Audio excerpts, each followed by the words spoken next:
The elected co-mayors of Turkey's largest Kurdish-majority city, Diyarbakir, or AMED, have received their official certificate of election after winning the local polls in the city on the 31st of March. Thousands are due to attend a sit-in next week in Strasbourg, France, to end the isolation of Kurdish leader Abdullah Öcalan and secure a peaceful solution to the Kurdish issue.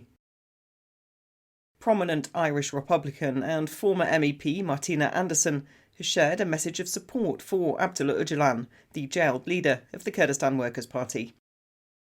And in other news, Düsseldorf, Germany is hosting its first Kurdish film festival, offering a vital platform for Kurdish cinema and spotlighting the Yazidi community. Learn more with Media News. The elected co-mayors of Turkey's largest Kurdish-majority city, Diyarbakir, or AMED, have received their official documents after winning the local elections in the city on the 31st of March.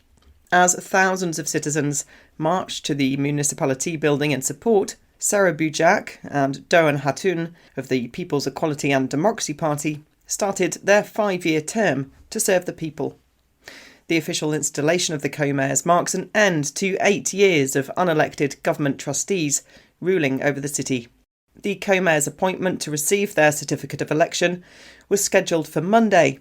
However, the trustee of the municipality attempted to convene a council meeting at the same time. The trustee's action was against the law, since after the elections, the acting mayor no longer has such powers. As such, the elected officials issued warnings over unexpected actions by the state.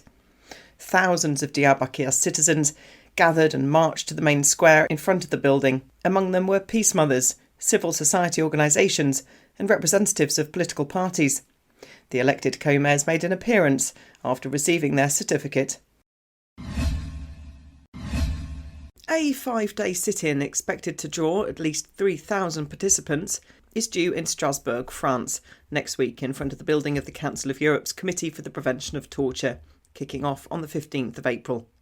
Demonstrators demand an end to the prolonged and absolute isolation imposed on Kurdish leader Abdullah Öcalan, who has been held incommunicado for 36 months, and to ensure his release from Turkey's İmralı Island prison. The sit-in is part of the Freedom for Abdullah Öcalan, a Solution to the Kurdish Problem campaign, which was launched on the 10th of October by the Congress of Democratic Societies of Kurdistan in Europe. Democratic institutions in Europe were involved, as were internationalist groups and world-renowned names. The first stage of the campaign consisted of long marches in Kurdish regions, including Turkey and several European countries, with a mass postcard campaign and book-reading events. The second stage of the campaign started on the 1st of March with mass actions and events such as International Women's Day on the 8th of March and Nevroz on the 21st of March, dedicated to ending Turkey's practice of isolation and securing the release of Öcalan to enable his participation in renewed peace talks. Prominent Irish Republican and former MEP Martina Anderson has shared a message of support for Abdullah Öcalan, the jailed leader of the Kurdistan Workers' Party, or PKK. Anderson is herself a former political prisoner who spent 13 years behind bars for Republican activity in Ireland before subsequently being released and elected to public office in association with the Sinn Féin party. Despite 25 years in jail, Abdullah Öcalan's spirit remains unbroken. He's 75 today, she wrote in a message shared on the Kurdish leader's birthday. Öcalan's resolve reminds us that true freedom transcends prison bars, she continued. Anderson this week also attended an event in Berlin intended to raise awareness over the detention of the Kurdish leader. At the event, she said in a press interview, Abdullah Öcalan's leadership has left an indelible mark on the global stage. Anderson has attended several events in support of the Kurdish cause, including in Kurdish-majority areas of Turkey, and raised in the European Parliament Turkey's military attacks on the Kurdish people. She also visited Kurdish politician Leyla Güven in the course of her hunger strike in support of Öcalan.